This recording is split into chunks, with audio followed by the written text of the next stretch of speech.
সই নকল করার অপরাধে দাঁতপুর গ্রাম পঞ্চায়েতের সদস্যকে গ্রেপ্তার করে নিয়ে যাওয়া হলো বারাসাত আদালতে।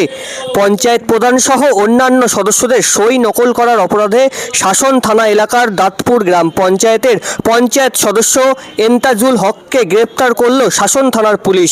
গতকাল রাতে তাকে গ্রেপ্তার করে বারাসাত থানাতে রেখে দেওয়া হয়।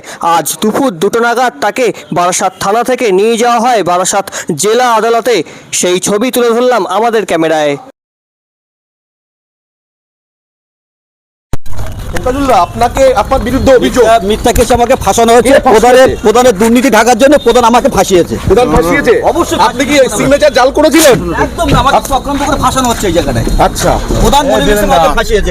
কে ফাঁসিয়েছে আপনাকে? ও দুর্নীতি ঢাকার জন্য প্রধান আমাকে ফাঁসিয়েছে। দুর্নীতি ঢাকার জন্য প্রধান ফাঁসিয়েছে? একদম ফাঁসিয়েছে আমাকে।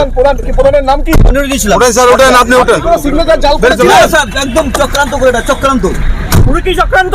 একদম চক্রান্ত।